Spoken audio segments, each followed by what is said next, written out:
Hello, আসসালামু আলাইকুম। শখের খামার ফরিদপুর ইউটিউব চ্যানেল থেকে ছোট্ট একটা শর্ট ভিডিও নিয়ে চলে আসলাম। তো আজকে হচ্ছে আমার সোনালী সুপার হাইব্রিড মুরগির বাচ্চার বয়স 18 দিন। তো 18তম দিনে বাচ্চাগুলো কেমন আছে সেটাই আপনাদের সাথে শেয়ার করব।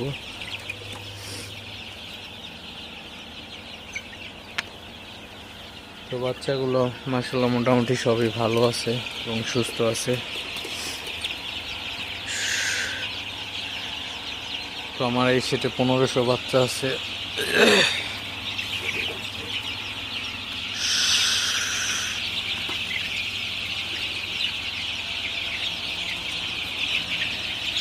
তো বাচ্চাগুলোকে মাঝে মধ্যে একটু তাড়াই দিতে হবে। বাচ্চাগুলো তাড়াই দিলে